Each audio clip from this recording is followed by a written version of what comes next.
Good morning, students. Welcome to our maths class, class 6, unit 4, that is basic geometrical ideas. In our last video, we have done our exercise 4.4. Now we are going to start our next exercise, that is exercise 4.5. So, as first, we are going to start introduction. So what is the meaning of quadrilateral? Students, quadrilaterals का meaning क्या होता है आपको ये बताना है. इससे previous classes में हमने ट्राइंगल के बारे में स्टडी किया था. उससे पहले हमने पॉलीगन्स, ट्राइंगल की अगर हम बात करें तो ट्राइंगल जो होता है वो आपका 3 लाइन सेगमेंट से मिलकर बना होता है. एक स्मॉलेस्ट, सबसे कम लाइन सेगमेंट से मिलकर बना हुआ एक पॉलीगन ही होता है. तो वैसे ही हम ट्राइंगल को हम बोल सकते हैं triangle is called 3 sided polygon. Same quadrilateral जो होता है ना, वो क्या होता है आपका 4 sided polygon is a quadrilateral. 4 sided polygon क्या हो जाएगा आपका, एक क्वाड्रिलेटरल हो जाएगा. इट हैज़, इसके बेटा आपके पास कितनी साइड्स होती है, it has sides and 4 angles. बेटा इसकी 4 ही साइड्स होती है और 4 ही इसके क्या होते हैं, एंगल्स होते हैं. आपको अच्छे से पता है साइड्स जैसे कि A B, B to C, C to D, D to A, all are sides. Okay, angles की बात करें तो अपने angle A, angle B, angle C और एंगल डी, 4 ही इसमें एंगल्स होते हैं और 4 ही इसमें क्या होती है, साइड्स होती है. ओके, सो नेक्स्ट हम इसमें डायगनल्स की भी बात करते हैं. तो डायगनल क्या होता है बेटा, डायगनल जो होता है ना वो आपका इसके अपोजिट वर्टेक्स जो एक दूसरे को ज्वाइन करते हैं, that is called diagonal. Same आप बी को डी से ज्वाइन करवा देंगे तो ये इन दोनों अपोजिट वर्टेक्स को ज्वाइन करवाएंगे, so that is called diagonal. Clear to everyone? Okay, okay students, so in our fair notebook at first we make a quadrilateral. सबसे पहले हम इंट्रोडक्शन लिखेंगे. इंट्रोडक्शन में हम क्या कर रहे हैं, इंट्रोडक्शन में हम क्वाड्रिलेटरल के बारे में रीड करेंगे. ओके, सो क्वाड्रिलेटरल के बारे में जो अभी हमने रीड किया था सेम टू सेम हमें इंट्रोडक्शन के अंदर राइट करना है. ठीक है,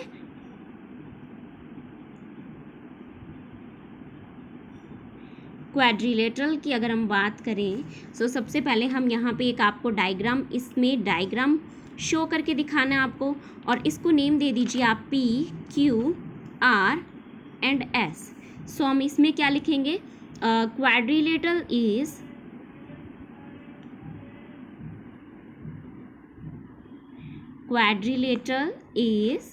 फोर साइडेड, डेफिनेशन राइट कर रहे हैं हम इसकी, क्वाड्रिलेटरल इज 4 साइडेड पॉलीगन.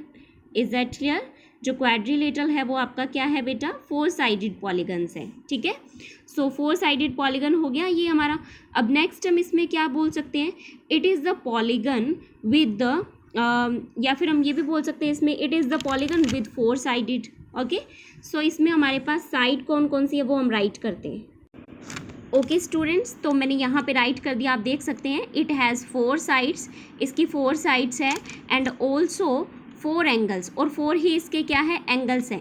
तो सबसे पहले हम साइड्स राइट कर रहे हैं, इसकी कौन कौन सी साइड्स है. साइड्स की बात करें तो आपको बताया जैसे कि पी क्यू आर एस, अगर आपने क्वाड्रिलेटरल लिया है तो आपकी एक साइड हो गई पी क्यू, उसके बाद सेकेंड साइड हो गई आपकी क्यू आर, और जो साइड है लाइन सेगमेंट है इसको आप इस टाइप से आइडेंटिफाई कर सकते हैं, फिक्स होती है ना जो, वो हम इस टाइप से एक लाइन ड्रॉ करके आप यहाँ पे आइडेंटिफाई कर सकते हैं. नेक्स्ट हो जाएगा आपका आर टू एस, फिर हो जाएगा एस टू पी. तो ये आपकी क्या हो गई बेटा, 4 साइड्स होगी. ओके, सो नेक्स्ट हम इसमें 4 एंगल्स भी ड्रॉ कर सकते हैं. एंगल आप किसी भी टाइप से ड्रॉ कर सकते हैं, जैसे मैंने आपको सिखाया था वैसे भी और सिंपल ऐसे भी. जैसे कि आप इसमें ये राइट कर सकते हो, एंगल पी हो गया, एंगल क्यू हो गया, एंगल आर, एंगल एस. आप इस चीज़ को इस टाइप से भी आइडेंटिफाई कर सकते हो. कैसे, जैसे आपने एंगल पी को लिखना है, किस टाइप से लिखेंगे आप एंगल पी को, आपने सबसे पहले लिखा क्यू पी एस. ठीक है, हम इसको इस टाइप से भी राइट कर सकते हैं, हम इसको इस टाइप से भी राइट कर सकते हैं, एस पी क्यू. ओके, सो आप इस पी को लिख सकते हैं एंगल क्यू पी एस, और आप इसे इस टाइप से भी लिख सकते हैं, angle S P Q. Clear? ऐसे ही आप एंगल क्यू को क्या लिख सकते हैं, सेकंड है आपके पास एंगल क्यू, तो इस क्यू को आप क्या लिख सकते हैं, इस क्यू को हम लिख सकते हैं बेटा यहाँ पे देखिए पी क्यू आर, और सेकंड क्या हो जाएगा आपका, सेकंड हो जाएगा R Q P, P Q R Q P. तो हम लिखते हैं पी क्यू आर और पीछे से स्टार्ट करना है लास्ट से आर क्यू पी। आप इन एंगल्स को इस टाइप से भी राइट कर सकते हैं। क्लियर हुआ सभी को? थर्ड और फोर्थ आप खुद राइट करेंगे। ओके, सो ये आपके यहाँ पे 4 एंगल्स हो गई और 4 ही हो गई हमारी साइड्स। अब हम बात करते हैं इट हैज़ 2 डायगनल्स। इसके कितने डायगनल्स है बेटा? It has 2 diagonals. So now we will discuss about diagonals. तो डायगनल्स क्या क्या होते हैं? तो जो बेटा डायगनल्स होते हैं ना, ये अपोजिट वर्टेक्स को अगर हम ज्वाइन कर दें तो ये बनने वाले जो डायगनल्स होते हैं दैट इज़, जैसे कि आपका पी क्यू आर एस, यहाँ पे आपने क्या बना लिया, एक P Q R S again आपने ये ड्रॉ कर दिया, quadrilateral P to R, join P to R. If we join P to R then we have P R line segment. So P R line segment is called diagonal. ये क्या हो गया आपका? Diagonal हो गया एक। ठीक है, हम इसकी डेफिनेशन इस टाइप से भी राइट कर सकते हैं डायगनल्स की, when we join to opposite vertex. ठीक है, when we join opposite vertex, अगर हम अपोजिट वर्टेक्स को ज्वाइन करते हैं दैट इज कॉल्ड डायगनल, तो वो हो जाएगा डायगनल। सेम ऐसे ही आप ज्वाइन कर सकते हैं एस टू क्यू, सो हमारे पास एस क्यू बन जाएगा। So S Q is our second diagonal. S Q हमारा क्या हो गया बेटा? हमारा सेकेंड डायगनल हो गया। ओके, सो आई होप आपको यहाँ तक का जो इंट्रोडक्शन है वो अच्छे से क्लियर हो गया होगा। So thank you for watching the video students, have a good day. Alright students, welcome to our maths class again with unit 4 class 6 basic geometrical ideas exercise 4.5 introduction। Last video में हमने quadrilateral के बारे में read किया था, quadrilateral के basic type देखे थे हमने, और हमने ये देखा था कि इसकी 4 साइड्स होती है और इसके 4 ही क्या होते हैं बेटा? इसके 4 ही होते हैं एंगल्स, और इसके 2 होते हैं डायगनल्स। और डायगनल्स की अगर हम बात करें तो हम अपोजिट वर्टेक्स को अगर मिला देंगे तो वो क्या हो जाएंगे? आपके डायगनल्स। ओके, सो अब इस डायग्राम में आप मुझे बता सकते हैं कि आपके जो अपोजिट एंगल हैं, सो बेटा जो आपके अपोजिट एंगल्स हैं, तो अपोजिट एंगल कौन कौन से हैं? अपोजिट एंगल हो जाएंगे हमारे P and R। Opposite angles R angle P and angle R। Second number, ये फर्स्ट पे हो गया, और सेकंड पे हमारे पास अपोजिट डायगनल्स हो जाएंगे, सॉरी एंगल हो जाएंगे Q and S, angle Q and angle S। These are called opposite angles. Okay, so similarly हम क्या बता सकते हैं? जैसे हमने अपोजिट एंगल्स के बारे में बताया वैसे ही हम बता सकते हैं एडजेसेंट एंगल्स के बारे में। So what is the meaning of adjacent angle? Adjacent angle जो होते हैं ना बेटा आपके, वो बिल्कुल पास पास रहते हैं, नेबर होते हैं एक दूसरे के। सो नेबर किस टाइप से हुए? जैसे कि आपने P और S की बात की, तो P और S आपस में नेबर हैं, एक दूसरे के पास पास रहते हैं। तो एडजेसेंट एंगल क्या हो जाएंगे आपके? जैसे कि आपने बोला P and S are adjacent angle. P और S क्या है आपस में? एडजेसेंट एंगल है। ओके, सो हमने बोल दिया P and S are adjacent angle. Same आप ऐसे भी बोल सकते हो Q and R adjacent angle है। ओके, सेम आप ऐसे भी बोल सकते हो कि R एंड S भी एडजेसेंट एंगल है, R एंड S। और नेक्स्ट बोल सकते हो आप P एंड Q भी एडजेसेंट एंगल है, P and Q। Okay, clear हुआ सभी को? एडजेसेंट एंगल किसे कहते हैं? List other pair of adjacent angle. हमने another pairs of adjacent angle की लिस्ट जो है ना वो यहाँ पे बना दी। यहाँ तक क्लियर हुआ सभी को? ओके, सो हमारा जो इंट्रोडक्शन है यहाँ पे कंप्लीट होता है बेटा। नेक्स्ट हम अपनी एक्सरसाइज स्टार्ट करते हैं, एक्सरसाइज 4.5। सो स्टूडेंट, इसमें एक्सरसाइज 4.5 में आप फर्स्ट क्वेश्चन देख सकते हैं, आपके पास क्या दिया हुआ है? Draw a rough sketch of quadrilateral. आपको एक क्वाड्रिलेटरल का रफ स्केच ड्रॉ करना है। लाइक दैट आपने सपोज ये एक रफ स्केच ड्रॉ कर दिया क्वाड्रिलेटरल का। ड्रॉ इट्स डायगनल, आपको इसके डायगनल ड्रॉ करने हैं, एंड नेम दैम, और उसके नेम देने हैं, is the meeting point of diagonals in the interior or exterior of the quadrilateral.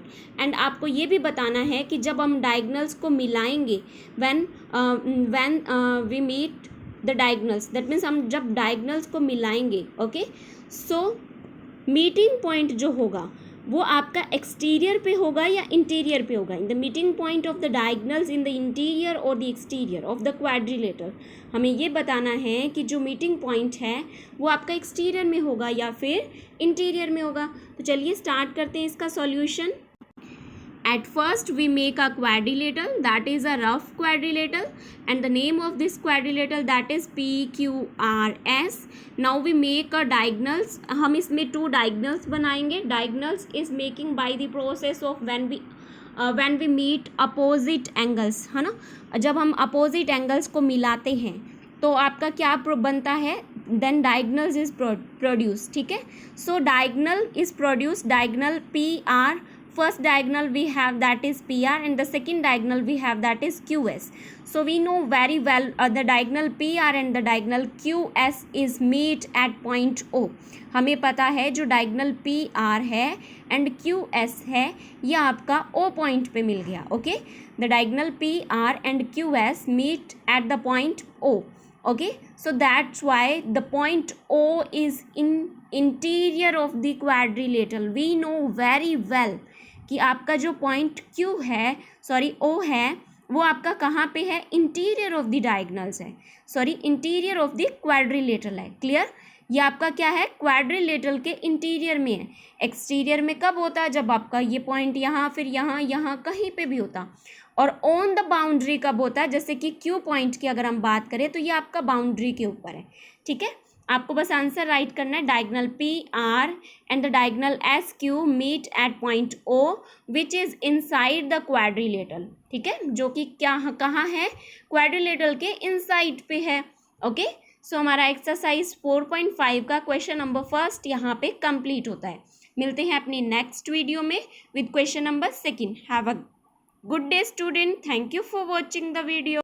All right student, welcome to our maths class again with unit 4 exercise 4.5 class 6 exercise 4.5 with basic geometrical ideas. So इसमें हम अपना question number second discuss करेंगे, जिसमें आपके पास क्या दिया हुआ है, क्वेश्चन की स्टेटमेंट है आपके पास, draw a rough sketch of quadrilateral KLMN।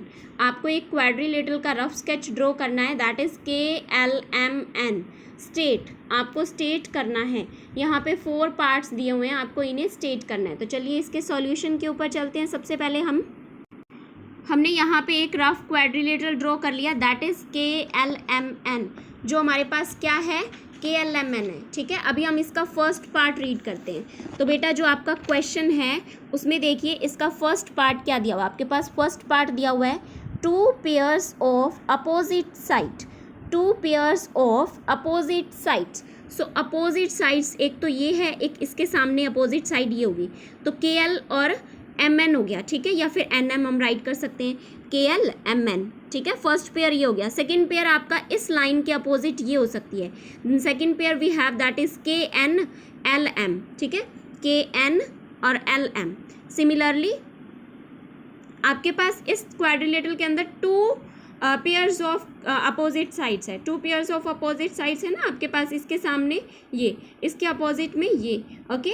So second है हमारे पास 2 pairs of opposite angles. So we have that is 2 pairs of opposite angles, angle K opposite to the angle M and angle N opposite to this angle that is angle L। Clear, आपका एंगल K के सामने है angle M, angle N के सामने है angle L। सो N के सामने वाला क्या हो गया आपका, इसका अपोजिट हो गया, और K के सामने वाला क्या हो गया, इसका अपोजिट हो गया। क्लियर, सो आपके पास 2 पेयर्स ऑफ अपोजिट एंगल आ गए, K M और L N, ठीक है। नेक्स्ट है आपके पास C पार्ट। C पार्ट में आपसे पूछा है बेटा उसने 2 पेयर्स ऑफ एडजेसेंट साइड। तो we know very well what is the meaning of adjacent side. Adjacent side is called neighbour, ठीक है, एडजेसेंट साइड पास वाली साइड। तो KNNM आप राइट कर सकते हैं। तो आपने फर्स्ट पेयर राइट किया KN NM, सेकेंड पेयर अगर आपने KL लिया तो इसके साथ आप LM ले सकते हैं, KL LM। ओके, सो ये आपकी एडजेसेंट साइड्स हो गई। नेक्स्ट है आपके पास two pairs of adjacent angles. तो एडजेसेंट एंगल्स के टू पेयर्स कौन कौन से हैं? एंगल K के सामने एंगल एंगल K के साथ एडजेसेंट पूछा है ना, तो बिल्कुल नेबर होगा, बिल्कुल पास वाला। एंगल K एंगल N ये दोनों नेबर है, तो ये दोनों एडजेसेंट पेयर हो गया। सेकंड, सपोज हमने L और M ले लिया, ठीक है, तो L और M आप राइट कर सकते हैं। यहाँ पे आपका क्वेश्चन नंबर सेकंड जो है वो यहाँ पे कंप्लीट होता है। Clear to everyone? Okay, so student next हमारा स्टार्ट होता है क्वेश्चन नंबर थर्ड, जिसमें आपको क्या करना है? इन्वेस्टिगेट करना है, that is only activity. So आपको इन्वेस्टिगेट करना है। क्या इन्वेस्टिगेट करना है? Use strips and fastener to make a triangle and a quadrilateral. अगर आप एक ट्राइंगल और एक क्वाड्रिलेटरल बनाते हैं, ठीक है, अगर हम एक क्वाड्रिलेटरल और एक ट्राइंगल को आइडेंटिफाई करें, इन्वेस्टिगेट करें, use the strips and fastener to make a triangle and quadrilateral, try to push inwards any one vertex of the one triangle, any vertex of the one triangle. So student इस question के statement में आपके पास दिया हुआ है, try to push inward at any one vertex of the triangle, do the same to the quadrilateral. जो आप ट्राइंगल के साथ करेंगे वही आपको क्या करना है? क्वाड्रिलेटरल के साथ करना है। आपको क्या करना है? पुश इनवर्ड्स वन वर्टेक्स, एक वर्टेक्स को पुश इनवर्ड्स करना है, ठीक है, ट्राइंगल के एक वर्टेक्स को। तो जब आप ट्राइंगल के एक वर्टेक्स को अगर इनवर्ड पुश करेंगे, अंदर की साइड पुश करेंगे, तो ट्राइंगल क्या आपका ट्राइंगल डिस्ट्रॉयड होगा? आपको ये बताना है, क्या आपका ट्राइंगल डिस्ट्रॉयड होगा? Is the quadrilateral destroyed? क्या आपका क्वाड्रिलेटरल डिस्ट्रॉयड होगा? Is the triangle is rigid? क्या ट्राइंगल जो है वो बिल्कुल रिजिड है? रिजिड मीन्स बिल्कुल फिक्स या फिर कठोर, हम इस चीज़ को बोल सकते हैं। So why is it this that structure like electric towers make use a triangular shape? तो आप क्या बता सकते हैं कि जो इलेक्ट्रिक टावर्स होते हैं उसके अंदर आपकी ट्राइंगुलर शेप्स क्यों बनाई जाती है? सो इलेक्ट्रिक टावर्स जो होते हैं ना, वो आपने देखा होगा नीचे से जो है वो काफ़ी ब्रॉड होते हैं और ऊपर से धीरे धीरे कम होते जाते हैं। तो जो इलेक्ट्रिक टावर्स है वो ट्राइंगुलर शेप में क्यों बनाए जाते हैं? वो क्वाड्रिलेटरल शेप में क्यों नहीं बनाए जाते हैं? अगर हम बात करें कि लाइक अ रेक्टेंगल की शेप में, इस टाइप से हम इस चीज़ को क्यों नहीं बनाते? तो इस क्वेश्चन का आंसर हम बाय एक्टिविटी नेक्स्ट वीडियो में करेंगे। ओके स्टूडेंट्स, सो मिलते हैं अपनी next video with question number third, that is activity investigate. So have a good day student, thank you for watching the video. Alright student, now let's start our answer 3। Last video में हमने अपना question read किया था जिसमें आपके पास given था कि आपके पास एक ट्राइंगल है, ओके, एंड एक क्वाड्रिलेटरल है। आपके पास एक ट्राइंगल है एंड एक क्वाड्रिलेटरल है। आपको क्या करना है कि अगर आप एक ट्राइंगल के जो वर्टेक्स है इसको अगर पुश इनवर्ड करेंगे, अंदर की तरफ धकेलेंगे, और आपने अगर एक क्वाड्रिलेटरल के जो वर्टेक्स है, ये we know very well, quadrilateral के जो वर्टेक्स है ये इसके पॉइंट्स होते हैं आउटर वाले, these points are called its vertex. अब हम अगर इसे पुश इनवर्ड्स करेंगे, अंदर की तरफ धकेलेंगे, है ना, सो यहाँ से भी हम इसे पुश इनवर्ड कर रहे हैं, यहाँ से भी, तो ये इजीली पुश इनवर्ड हो जाएगा। बट जो ट्राइंगल है ये स्टेबल होता है, ये इजीली पुश इनवर्ड नहीं होता। इसी के लिए ही आपका क्वेश्चन में जो लास्ट में पॉइंट दिया हुआ था कि जब हम टावर बनाते हैं, इलेक्ट्रिक टावर वगैरह जो भी बनाते हैं, हम प्रिपेयर करते हैं, बनाते हैं, तो वो आपका इस टाइप की शेप में क्यों बनाया जाता है? आपने देखा होगा ना कि आपका जो टावर है वो इस टाइप की शेप में बना होता है, ऐसे करके। सो आगे जाके ये इस टाइप की शेप में, लाइक अ ट्राइंगुलर शेप में बना होता है, क्योंकि इसकी स्टेबिलिटी है ना वो बहुत ज़्यादा अच्छी होती है ट्राइंगुलर की, तो इसलिए हम इसको बनाते हैं। तो चलिए इसका आंसर देख लेते हैं। सबसे पहले आपको राइट करना है O is the common both the angles. O जो है वो आपका दोनों ही एंगल्स में कॉमन होगा, AOC और BOC में। आपको इसका आंसर राइट करना है know the triangle is not destroyed. आपसे पूछा था कि क्या ट्राइंगल को हम डिस्ट्रॉयड कर सकते हैं कि अगर हम इसके वर्टेक्स को पुश इनवर्ड करेंगे तो हमने लिखना है नो, ट्राइंगल की स्टेबिलिटी बहुत अच्छी होती है, सो दैट्स वाई ट्राइंगल जो है वो डिस्टॉर्डेड नहीं होता, ठीक है। और जो क्वाड्रिलेटरल है इज़ डिस्टॉर्डेड, ये डिस्ट्रॉयड हो सकता है। And also the triangle is rigid, हमें पता है जो ट्राइंगल है वो उसकी स्टेबिलिटी जो होती है वो बहुत अच्छी होती है, बहुत ज़्यादा एकदम फिक्स होता है, फ्लेक्सिबिलिटी उसकी बहुत अच्छी होती है। सो अगर वो रिजिड है, so structures like electric tower, जो इलेक्ट्रिक टावर की स्ट्रक्चर्स वगैरह जो होती है, make use to triangular shape, उसके लिए हमें उसे क्या बनाना पड़ेगा, ट्रायंगुलर शेप में बनाना पड़ेगा, ठीक है। So that they could not be distorted and they could not be they could be rigid, तो इस वजह से वो डिस्टॉर्टेड नहीं होती और वो क्या रहती है, हमेशा रिजिड रहती है। रिजिड मतलब कठोर, स्टेबिलिटी उसकी बहुत ज़्यादा अच्छी रहती है। ओके, सो इसी के साथ हमारा क्वेश्चन नंबर 3 कंप्लीट होता है एंड एक्सरसाइज 4.5 भी कंप्लीट होती है। सो स्टूडेंट, आज की एक्सरसाइज 4.5 आप अपनी फेयर नोटबुक में करें। Have a good day, thank you for watching the video.